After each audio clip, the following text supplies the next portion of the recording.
Why, hello everyone! I'm your lovely host, Innocent, and welcome back to Innocent's Voice Acting Advice, or, as I like to call it, Eva! Today's topic is demos. Now, I know I'm not the master of self-made demos. Mine are not industry standard yet, but they're getting there, and they have landed me many a job. However, when it does come to self-produced demo reels, I think I can pass off the knowledge that I do have to anyone who has never made one before and is looking to do so. So, with that being said, let's strap on in and let's go. To start things off, I do have to say, sure, you could get your demo professionally done. It might cost you a bit of money, but it will sound great and will be, professional. However, if you are a home working voice actor, the results of your professionally made demo reel will not be the same as the quality of audio that you turn into your client. Now, if you do have the money to drop on a professional one, I would recommend going for it, 100%. But also having a self-made one too. Having a demo reel with the same audio quality that you would hand to a client makes a ton of difference in the long run. Plus, it shows that you're not hiding anything and that you're honest. As I've heard directors say time and time again, it isn't the quality of your mic that gets the part.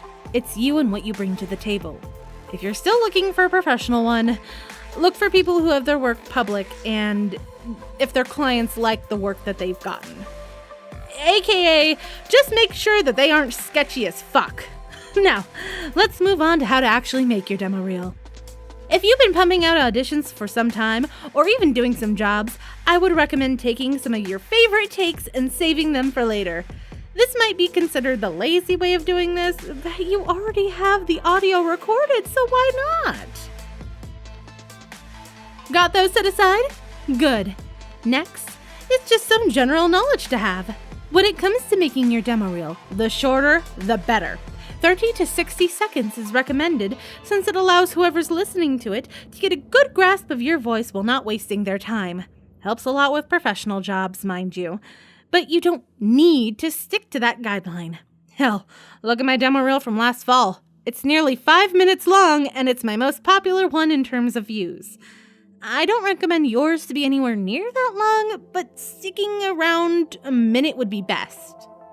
While on that topic of time, another good thing to know is that spoken sentences tend to be around 2 to 7 seconds long. There might be some variables due to pacing and whatnot, but a general rule of thumb, sentences should stick to about that for your demo. Pacing. Pacing is a good thing in all forms of media, not just your demo reel. Though for your demo, you want to have variety. No one is going to be that interested if all of your takes in your demo sound exactly the same at exactly the same pace. Spice things up. It doesn't need to be drastic, but change it up. It will make people interested. Trust me. Okay, all right. Now that is out of the way, let's get into actually making that demo. The first voice someone hears from your demo should be either your natural voice or one that is easiest to get to. A voice that you can do again and again without fail.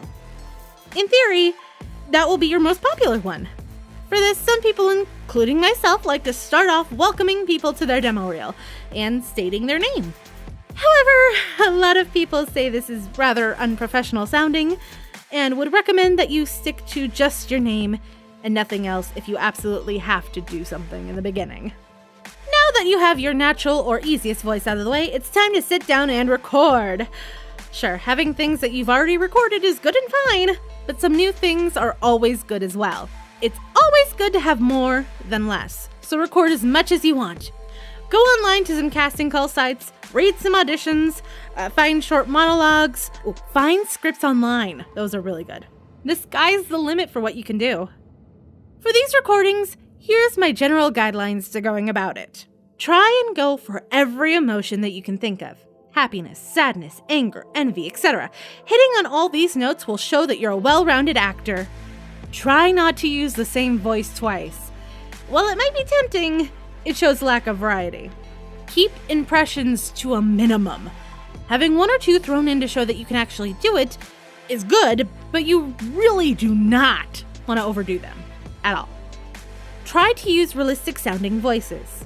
Sure, wacky, zany, cartoon voices are fun. Don't get me wrong, but I would save those for special occasions.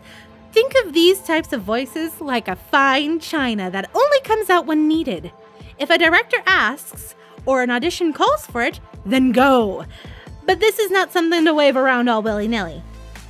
Finally, if you're not proud of how it sounds, do not put it in your demo. If you recorded something and you cringe listening back to it, why would you want to show that to anyone else? Come on, that's just common knowledge. All right. So, now you have all of these audio files lying around. Now what? Glad you asked. Throw them into your trusty audio editor and give them a listen to side by side. This is the stage where you fine-tune what you want from your demo and what you want it to sound like. Also, the pace of it. Mix and match where tracks go. Just make sure everything sounds good as a whole. Or at least sounds consistent. You may want to, or have to, cut out some tracks due to time limitations or them just not fitting in with the rest. And that's fine. Just keep in mind that sweet spot about 60 seconds and you'll be totally perfect. To make sure your audio doesn't sound like it's melding into one another, keep 1 to 3 seconds of dead air in between clips to space them apart and make them distinguishable. Okay, I know that last bit was not the most helpful thing you've ever heard, but it's still true. You need to like the pacing, and it's something I can't teach in just a few seconds. If you're having trouble, try flipping in between intense and mellow, or ramping things up to the final most intense clip at the end. Play around with it until you like the sound of it. You're the one making this thing, so why produce something you're not going to be proud of? Finally, the finishing touches to your demo are here. Music!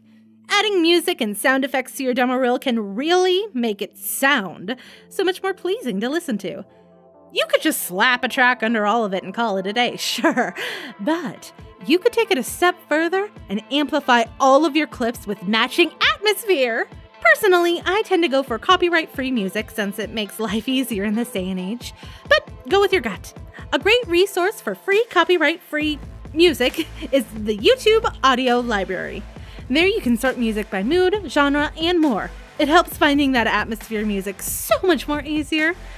However, since I don't know if every YouTube account has access to this and not just partners, another great resource for this type of music is Kevin McElroy. He's at incompetech.com.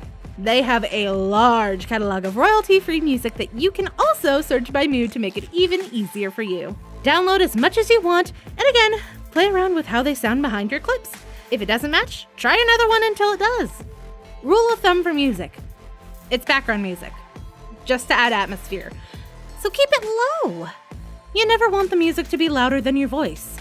Never.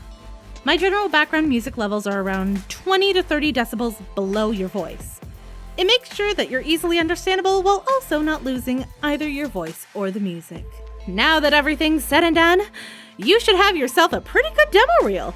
Time to upload it somewhere and send it off to directors. Just don't spam them with it, alright? Alright. Anyway, thank you for watching. Have any suggestions or requests for other Eva topics?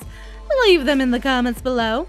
Or you can at me on Twitter. It's Creating Love. I'm more than happy to help to the best of my ability. This has been episode number 13 of Eva. Break a leg and go out there and voice act to your heart's content. We never speak of that. Anyway, if you liked what you just watched, feel free to click or tap here and it will take you to the latest video on my channel. Or you can let the YouTube algorithms choose a video it thinks you'll like. Magic! And of course, you can click or tap over here to subscribe to my channel if you haven't already. Come join the cult! We're always open to new members. Anywho, I hope to see you all soon. Peace out. Bye-bye!